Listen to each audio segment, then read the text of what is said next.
거룩한 주일 우리에게 주신 하나님의 말씀, 신약성경 빌레몬서 1장 4절에서 7절까지의 말씀입니다.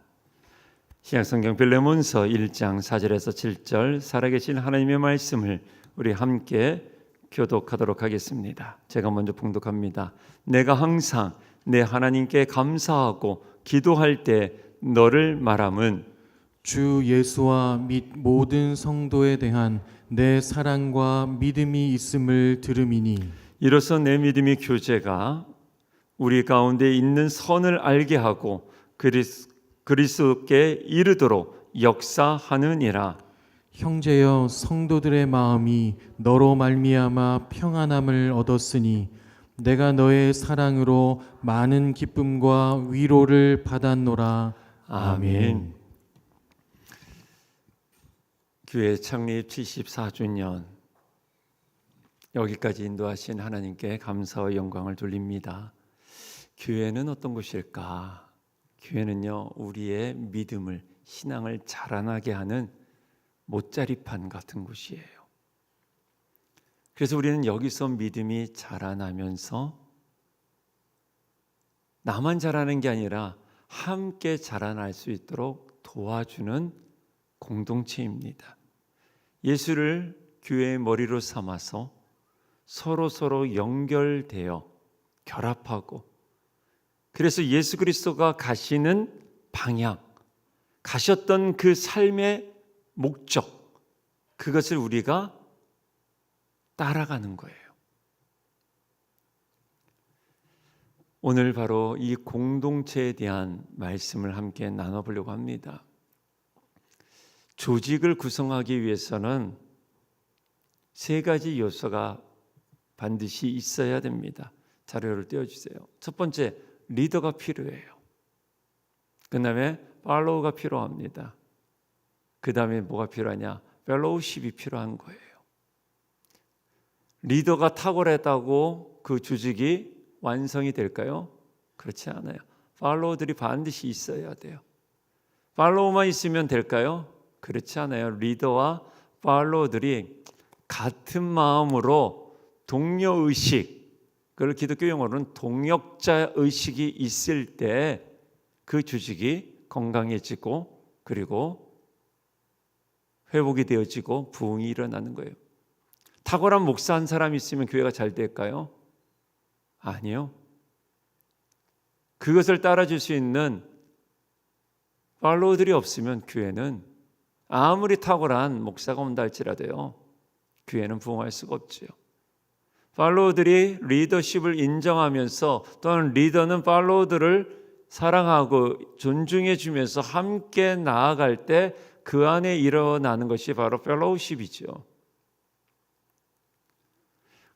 리더십에 관련된 책 보다 보니까 이런 내용들이 나옵니다. 자료를 한번 보도록 할게요.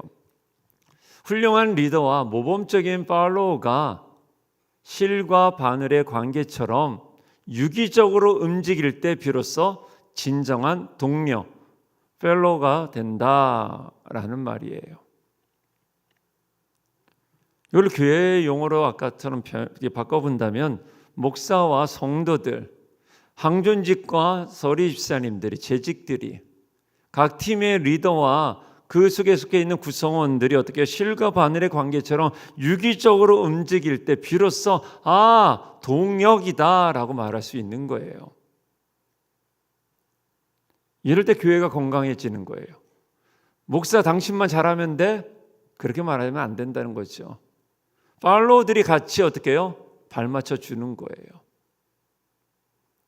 목사도 마찬가지입니다. 팔로우들만 잘하면 된다고 뭐라고 해서 되는 것도 아니겠죠. 함께 동역하는 의지, 그 마음이 없을 때는 결코 교회는 건강한 구조가 될 수가 없다는 거예요. 손자병법 우리가 다 알 겁니다. 거기에 이런 말이 있습니다. 상하 동력 자승이라는 말이 있어요. 상, 위에와 하, 아래에 동이라는 거예요. 근데 여기 욕심인데 그렇잖아요. 마음이에요. 이 마음이 같을 때, 일치될 때 반드시 승리한다라는 거예요. 참 멋진 말인 것 같아요. 이것을 잘게 오늘날의 리더십으로 해석을 한다면 모두가 리더가 되고 모두가 팔로우가 되고자 하는 그 마음을 가질 때, 그래서 같은 행동을 가질 때, 같은 방향을 가지고 나아갈 때 승리할 수 있다라는 거예요. 교회로 적용해 볼까요? 목사와 성도가 같은 마음이 있어야 된다는 거예요. 목사와 항존직이 같은 마음이어야 되는 거예요. 항존직이 우리 공동체 지체들과 같은 마음이었을 때 이 공동체에 영적으로 승리할 수 있는 거고, 그때 교회가 건강해지는 거다라고 해석할 수가 있는 것이죠. 이것에 관해서 참 좋은 예가 있습니다. 바로 기러기 떼예요. 우리가 다 아는 것처럼 기러기들이요 날아가지 않습니까? 혹시 자료가 있나요? 예, 이렇게 날아가잖아요. 우리 많이 봤을 거예요. 하늘을 이렇게 보다 보면요. 기러기가 쭉 이렇게 날아갑니다. 아마 4만 킬로 정도까지 날아간다고 하더라고요.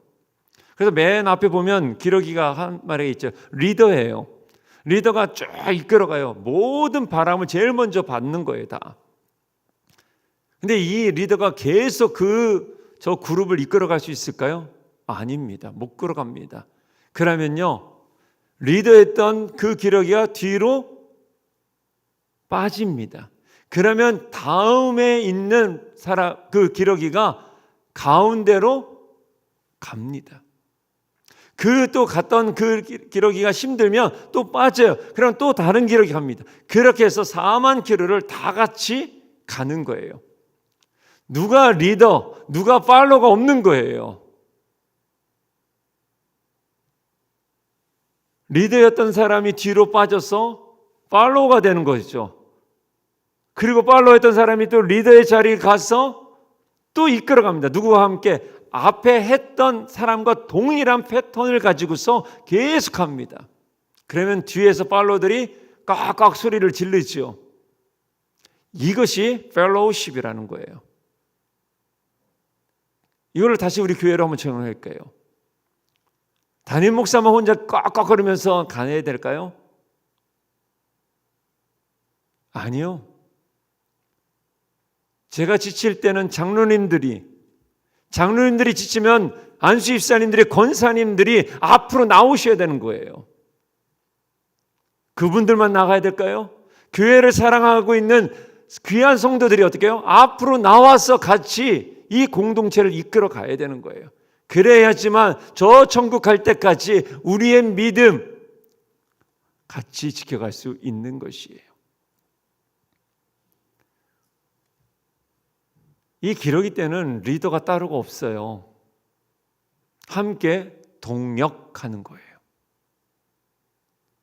오늘 그래도 제목이 동역이에요. 제가 제일 사랑하고 좋아하는 단어가 바로 동역입니다. 여러분들, 우리 교회 공동체를 한번 적용해 봅시다. 교회 공동체의 리더는 누굴까요? 목사 아닙니다. 참 목자이신 예수 그리스도이십니다. 그러면 우리는 누굴까요? 팔로우입니다. 그리고 리더 대신 예수님을 어떻게 해요? 따라가는 거예요. 우리가 주님과 따라갈 때, 주님을 따라갈 때 생기는 게 뭘까요? 동역, 펠로우십이에요. 주님이 이쪽으로 가요? 우리도 가야 되는 거예요. 그러면서 함께 가는 지체들과 뭐가 또 일어나야 돼요? 펠로우십이 일어나는 거예요. 왜요? 리더를 따라가는 거니까.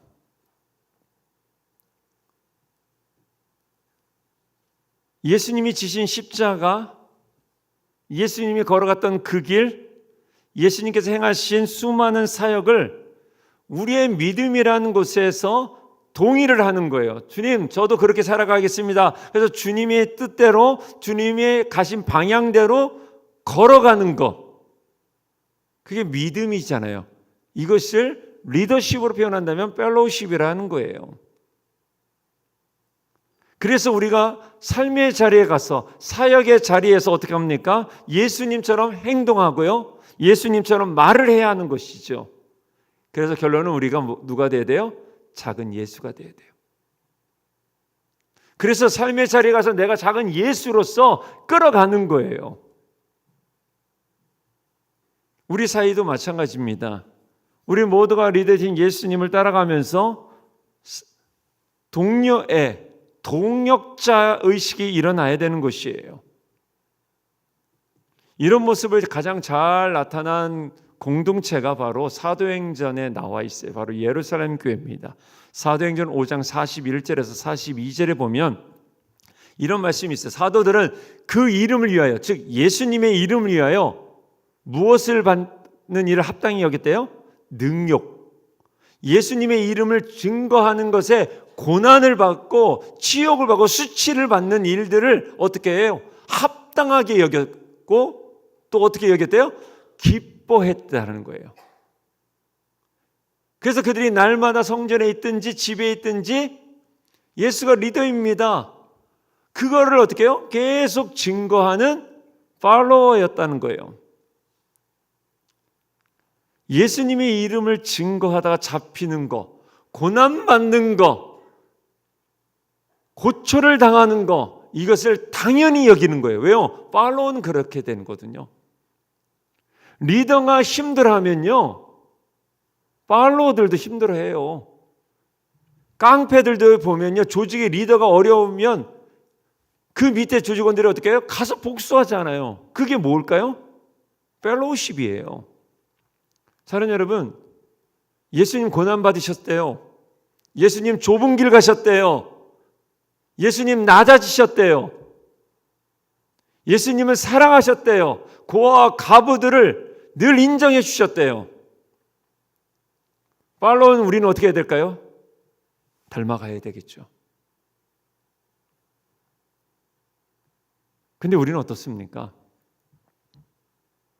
지금 오늘날 우리들의 신앙의 가장 큰 부재가 저는 펠로우십이라고 생각합니다. 교회는 다녀요. 근데 리더는 예수님과 관심이 없어요. 예수님이 행하셨던 일들엔 관심이 있지만 예수님의 정신, 예수님의 목적, 예수님의 방향 관심이 없지 않나요, 우리? 그래서 우리 좁은 길 안 가려고 하잖아요. 어려운 봉사의 자리 안 가려고 그래요. 나 예수 믿어. 응, 나 주일날 예배 드려. 내 마음에 평안함 있으면 됐지. 이런 마음이 있지 않습니까? 그렇다면 여러분들은 예수님의 제자입니까? 아니면 예수님의 팬입니까? 유명한 책 이름이에요. 우린 팬이 아니라 예수님의 제자예요. 우리가 예수님을 따라 예수님을 나의 삶의 주인으로 리더로 모신다면 우리는 제자, 팔로우예요. 따라가는 자들이잖아요. 예수님이 이쪽 가시고 있는데 왜 우리는 계속 이쪽 가려고 할까요? 주님은 십자가를 지시려고 하는데 왜 우리는 십자가 안 지고 다른 곳으로 갈까요? 예수님은 철저하게 낮아지셨는데 가난한 자들과 함께 있었는데 교회를 사랑하셨는데 교회를 세우시고자 죽으셨는데 우리는 반대 방향으로 계속 가지 않습니까? 기러기 떼들이요, 날아가면서 나 저 바람 맞는 거 싫어, 나는 그냥 여기 있을 거야 라고 하면 그 무리는 끝까지 목적지로 갈 수 없다고 하더라고요. 사랑하는 여러분, 여러분들이 지금 천안천성교회 성도로 우리가 함께 예배드려요. 교회는 건물이 아닙니다. 예수 그리스도를 구주로 고백한 무리들이 교회예요. 즉 여러분들이 천안천성교회입니다. 이 천성교회가 다시 회복되어지고 건강해져서 80주년, 90주년, 100주년 끌어가려면 목사 혼자 하면 가능할까요? 아니요. 장로님들이 하면 될까요? 아닙니다. 지쳐가고 있는 리더들의 자리를 여러분들이 채워주셔야 돼요. 그럴 때 교회가 건강해지는 거고요.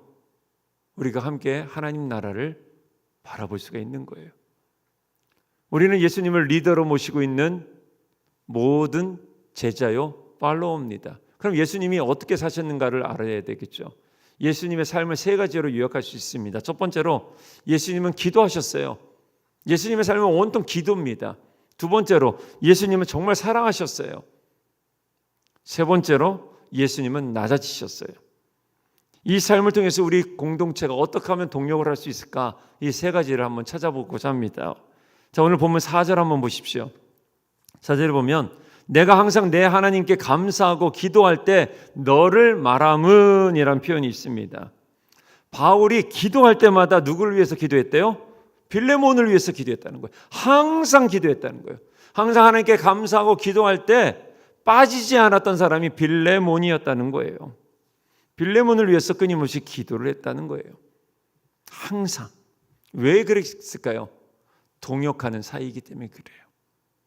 바울은 서신서마다 항상 이렇게 쓰는 게 뭐냐면 항상 너희를 위하여, 너를 위하여 기도한다 라고 표현하고 있어요. 바울이 쓴 편지들은요, 가까운 곳이 아니라 다 멀리 떨어져 있는 그런 교회였죠. 그 성도들을 향해서 늘 어떻게 해요? 기도한다. 즉 기도를 통하여 내가 계속 너희들과 하나님 안에서 한 형제요 자매이다 라는 것을 말해주고 있습니다. 여러분, 중보기도는요, 비록 떨어져 있지만 영적으로 연결할 수 있는 유일한 도구가 바로 중보기도예요. 기도가 왜 중요할까요? 여러분들 왜 기도합니까? 기도는요, 우리의 필요한 것을 공급받는 것이에요. 이것도 있어요. 그러나 더 본질적인 게 뭘까요? 연결입니다. 기도는 하나님과 나랑 연결되게끔. 보이지 않는 하나님, 그래서 우리가 불안하고 염려가 되지 않습니까? 그때 우리가 일어설 수 있고 회복될 수 있는 게 뭘까요? 기도예요. 기도를 하면 하나님과 내가 어떻게 해요? 연결이 되어지는 거예요. 연결되면 어떻게 될까요? 불안함, 염려, 걱정 사라져요. 왜요? 하나님이 나의 주인이시니까. 그분을 의지하니까. 그분의 능력이 기도 가운데 임하는 거예요. 그래서 기도는요, 연결이에요. 딕 이스트만이라는 분이 기도를 이렇게 정의를 내렸더라고요. 기도의 단순한 행위는 유한한 인간을 무한하신 하나님께 무엇을 하는 거래요? 연결시키는 거라고 하는 거예요. 유한한 존재인 우리가 무한한 영원토록 계시는 그 하나님과 어떻게 연결되는 게 기도예요. 인간이 기도할 때 하나님이 그래서 응답하신다. 고난의 상황은 변화된다. 그리고 설명할 수 없는 기적이 일어난다 라고 이야기를 하더라고요. 오늘 왜 기도합니까? 기도는 하나님과 연결되기 위해서 기도하는 거잖아요. 그래서 주님이 내 안에, 내가 주님 안에 들어가는 시간이에요. 그래서 주님과 연결되면 두려움이 사라지고 내 안에 불안과 걱정, 그 모든 것이 사라지는 거예요. 그런데 기도는 단지 부르짖는 거 아닙니다. 답답한 마음 토로하는 게 아니라 꼭 기억하십시오. 무능한 내가 기도로 전지전능하신 그분에게 연결되는 것, 그게 바로 기도예요. 이처럼 내가 하나님께 지체를 위해서 기도를 하는 것은 내가 기도하면서 하나님과 내가 연결되듯 하나님이 그 지체와 또 연결시켜서 우리 모두가 하나 되게끔 만드는 것이 바로 중보 기도예요. 여러분들 이 문장을 꼭 기억했으면 좋겠습니다. 중보 기도는 뭐냐? 하나님을 중심으로 우리가 주 안에서 서로 연결되어 있다는 것을 믿는 자가 하는 행동, 이게 중보 기도예요. 저에게 기도 제목을 많이 부탁합니다. 왜 부탁할까요? 연결되어 있으니까. 그냥 따로 객체적으로 있어서 목사님 기도해 주세요 라고 하는 게 아니라 기도로 인하여 내가 하나님과 하나 되듯 하나님이 이 사랑하는 지체들과 하나 되고 그 지체와 또 나도 하나 되어 한 마음으로 역사하기를 원하는 것으로 믿기에 기도를 부탁하는 거예요. 그래서 교회 공동체는 반드시 기도로 하나 되어야 됩니다. 기도하지 않는 교회는, 서로를 위해서 중보하지 않는 교회는 교회가 아닙니다. 정말 건강한 공동체를 꿈꾸십니까? 기도하십시오. 나의 기도 제목이 아닌 사랑하는 지체들을 위해서 기도하는 거예요. 왜요? 예수님이 우리 교회의 머리시거든요. 그래서 교육자를 위해서 기도하는 거예요. 그러면 어떻게 기도하면 어떻게 될까요? 나랑 하나님과 하나 되어 있으니 그 기도를 통하여 나도 교육자와 하나 될 수 있는 거예요. 성도를 위해서 기도할 때 그 성도의 그 기도를 통하여 우리가 하나님 안에서 하나 되는 거예요. 성가대가 정말 하나 되기를 원하십니까? 그러면 성가대를 위해 기도하셔야 돼요. 정말 이 교회가 하나 되기를 원하십니까? 여러분들 기도하셔야 돼요. 그럴 때 교회가 건강해지는 거예요. 혹시 마음이 불편한 분이 있고 미워하는 분 계시죠? 기도하셔야 돼요. 그러면 기도할 때 하나님이 나와 하나 되듯 내가 미워하고 불편한 그 사람도 하나님 안에서 나랑 어떻게 해요? 연결되게끔 되어 있어요. 근데 우리는 기도하지 않고 무조건 정죄하죠. 뒤에서 수근수근거리고 뒷담화하잖아요. 평가하잖아요. 정죄하잖아요. 죄송하지만 여러분들 그리스도인이라면, 주님을 나의 주인으로 모시고 있다면 사랑하는 여러분, 기도하십시오. 이것이 예수님이 하신 일이에요. 그래서 우리가 또 본받아가기를 소망합니다. 두 번째로 5절 말씀입니다. 5절 말씀을 제가 표준 세번역으로 이제 보여드리도록 하겠습니다. 5절 한번 말씀 보여주세요. 그대가 모든 성도를 사랑하며 주 예수를 참으로 믿고 있다는 이야기를 듣고 있다라고 표현하고 있어요. 지금 바울이요, 빌레몬이 어떻게 신앙생활하고 있다는 것을 어떻게 해요? 듣고 있다는 거예요. 지금 바울은요, 이 공동체 탑 리더예요. 뭐 많은 교회에 어디 보면 대표자예요. 그런데 지금 빌레몬의 이야기도 지금 듣고 있다는 거예요. 들려오는 소식을 다 듣고 있는 거예요. 왜 그럴까요? 바울은 사람에게 관심이 있었어요. 여러분들 관심 갖는 사람의 이야기가 들려오는 거 아닙니까? 신앙은요, 관계입니다. 관계가 좋다는 것은, 여러분들 관계 좋은 사람과 왜 좋을까요? 간단합니다. 서로 잘 들어주기 때문에 그래요. 여러분들 신앙의 성적표는 다른 데 있지 않습니다. 신앙의 성적표는 어떻게 평가하냐? 하나님의 음성을 잘 듣느냐라는 거예요. 하나님의 음성을 잘 들으면 여러분들 좋은 신앙의 성적표예요. 그런데 신앙생활하면서, 교회 생활하면서 내 소리만 하시는 분들이 있죠. 성적 그렇게 좋은 거 아닙니다. 케이트 머피라는 분이 쓴 책에 제목이 참 재밌더라고요. 좋은 관계는 듣기에서 시작한다라는 책이 있어요. 이 책 제목처럼 좋은 관계는 말을 잘해야지만 관계가 되는 게 아니더라고요. 잘 들어줄 때, 경청할 때 좋은 관계를 맺게 되어 있어요. 좋은 관계는 서로의 대화에 어떻게 교감을 해주고 공감해주는 정서적 관계가 형성되어질 때 관계가 좋다라고 말을 해요. 이런 정서적 공감을 형성하지 못한 채 자기 이야기만 하는 분들이 있어요. 공감하는 것 같은 이런 액션은 취하지만 결국은 자기 이야기, 자기 뜻만 관철시키는 분들이 있어요. 이제 목사로 회의를 진행하다 보면 참 재미있는 일들이 많이 있습니다. A라는 주제를 가지고서 이제 회의를 시작을 했어요. 그러면 A 다시 A 뭐 이렇게 또 나와야 되잖아요. 그런데 어떤 분은 A와 전혀 상관없는 F 이야기를 하셔요. 이분들은 뭘까요? 이분은 공감 능력이 없는 거예요. 그리고 자기 할 말만 미리 갖고 와서 A라는 얘기를 듣지를 않는 거예요. 그리고서 뭐예요? E를 얘기하고 F를 이야기하는 거예요. 그래서 이런 분들 보면 자기 주장은 잘해요. 설득력도 있는 것 같아요. 그런데 공감 능력과 경청하는 것이 부족한 거죠. 이런 분일수록 화를 잘 냅니다. 왜 그럴까요? 내 말을 안 들어준다고 하는 거예요. 그래서 경청이라는 것을 전 이렇게 정의를 내리려고 합니다. 경청이란 상대방을 소중한 존재로 인정해 주는 것이에요. 경청은 그냥 잘 듣는 그게 아니라 지체를 존중해 주는 거예요. 그럼 잘 들려요. 사랑하는 사람, 그 사람이 말하는 거 잘 들리잖아요. 왜요? 사랑하고 소중히 여기니까. 주일 설교 죄송하지만 잘 안 들리는 이유가 뭘까요? 저 소중히 여기지 않으셔서 그래요. 니나 잘하세요.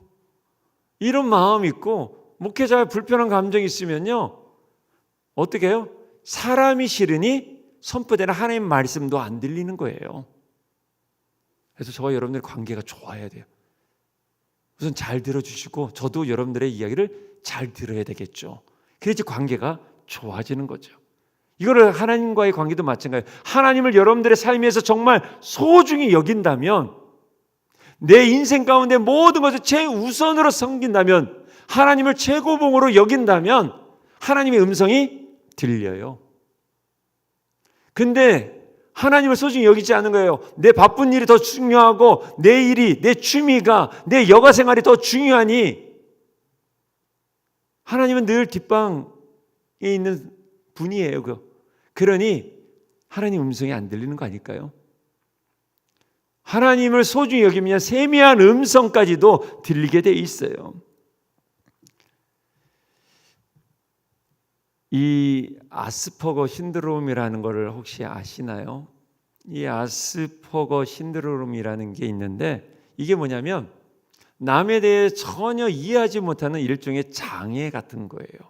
정서적 장애. 근데 이것을 이제 보면 괴팍한 성격이지만 피해는 심각하게 주지는 않아요. 왜요? 자기 말만 하니까. 그러니까 회의를 하면 자기 말만 하는 거예요. 분명히 설득하고 이렇게 되는 것 같아요. 근데 결론은 뭐예요? 자기 이야기 끝내는 거예요. 이런 사람을 이제 아스퍼거 증후군이라고도 합니다. 이게 영적으로도 마찬가지예요. 영적으로 이제 아스퍼거 신드롬을 가지고 있는 분들이 너무 많습니다. 내가 원하는 설교 형태, 내가 원하는 찬양, 내가 원하는 예배 스타일, 내가 원하는 은혜 다 나예요.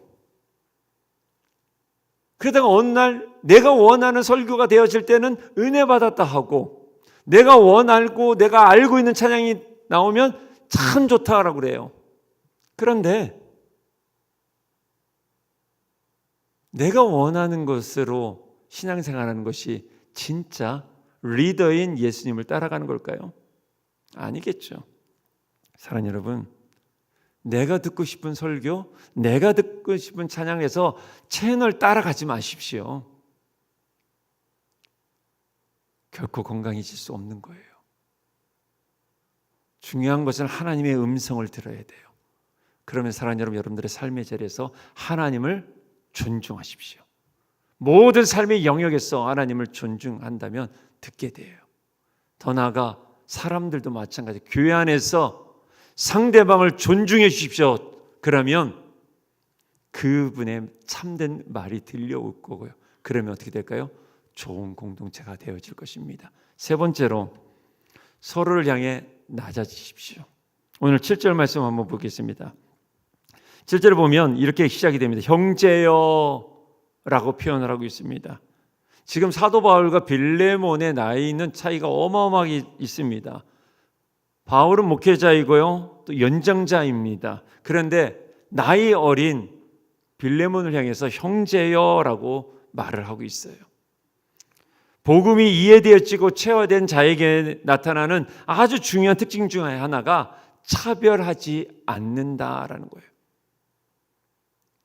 편가르게 하지 않는다는 거예요. 정말 내 안에 복음이 이해가 되어지고 체화되어지면 어떻게 되냐? 사람을 무시하지 않아요. 높아지려고 하지 않습니다. 내 편 만들려고 하지 않아요. 왜요? 상대방의 입장을 바라보고 있기 때문에. 여러분들 목사가 특별한 사람입니까? 여러분은 어떻게 생각하십니까? 목사는 특별한 사람 아니에요. 종교개혁자들은 종교개혁하면서 모든 직업에 하나님의 부르심, 소명이 있다라고 이야기를 했죠. 그렇다면 목사는 과연 뭘까요? 이 말을 여러분 꼭 기억해 주셨으면 좋겠어요. 여러분들도 성직자들이에요. 직업을 가지고 있다면. 근데 여러분 다 직업이 있어요. 가정의 주부도 직업이거든요. 성직자들이에요. 자, 일상의 성직자들을 삶의 자리, 현장의 자리에서 하나님의 부르심의 그 성직을 잘 감당할 수 있도록 목사는 뭐하냐? 말씀으로 가르쳐주고, 예배를 통하여 일상의 성직자인 여러분들이 하나님의 은혜를 경험하고 위로를 받고 능력을 공급받아서 어떻게 해요? 삶의 자리에 가서 사역을 잘 감당할 수 있도록 도와주는 직분이 목사예요. 그냥 특별한 거 아니에요. 여러분들이 어떻게 보면 더 특별한 존재들이에요. 그렇기 때문에 저와 여러분들은 이 공동체 안에서 한 몸이요, 한 형제요, 한 자매인 겁니다. 우리는 단지 그래서 팔로워로서 리더인 예수님을 따라서 계속 가는 거예요. 근데 이 목사가 말씀으로 우리 이쪽으로 가야 돼 라고 계속 권면해주고 도와주는 것이 목사의 직무예요. 그러니 여러분들 저를 너무나 특별하게 여기지 않았으면 좋겠어요. 특히 밥 먹을 때 좀 제 앞에 좀 앉아주세요. 왜 이렇게 도망갑니까? 뭐가 그렇게 부담스럽다고요? 여러분들 목사는 특별한 존재 아니에요. 여러분들 이 조직을 구성하게 되면 일어나는 현상이라는 게 있어요. 그게 바로 권력감이에요. 권력을 계속 느끼는 감정이라는 거겠죠. 여러분들 책 하나 소개를 할게요. 권력은 사람의 뇌를 바꾼다라는 책이 있어요. 거기 보면 개코 원숭이 실험이 나옵니다. 이 아래에 있었던 개코 원숭이를요 윗 레벨로 올려줘요. 그러니까 이 개코 원숭이가 변하는 거예요. 이 완장을 차니까 그 완장에 있는 것을 가지고서 어떻게 해요? 권력을 휘두르기 시작을 해요. 여러분들 권력감을 주면요 이 감정이 코카인 성분을 느낄 정도로 이 뇌가 자극이 되어야 된다고 그 책에 나와 있더라고요. 권력을 가지면 가질수록 지위가 높아지면 도파민이 높아졌어요. 자신의 이 정당성을 의심하지를 않는 거예요. 그래서 우리 나라도 그런 게 있잖아요. 높아지면 높아질수록 자기가 하는 것에 대해서 의심하지 않아요. 자기가 잘못하고 있는 것조차도 알지를 못하고 있는 거예요. 왜 그럴까요? 이 뇌가 바뀌었기 때문에 그래요. 나는 이렇게 해도 괜찮다라고 생각하는 거예요. 완장을 차면 그렇게 변한다는 거예요. 저는 이 책 보면서 천안천성교회 담임 목사로서 혹시 내 뇌가 지금 바뀌고 있지는 않는가 얼마나 조심스러운지 몰라요. 여러분들 항존직이라는 이 직분은요 안수받으면서 뇌가 바뀌게 돼 있어요. 근데 어떻게 바뀌어야 되냐? 낮아지도록 바뀌어야 되는데 장로니까 권사니까 안수니까 이렇게 말해도 되겠지?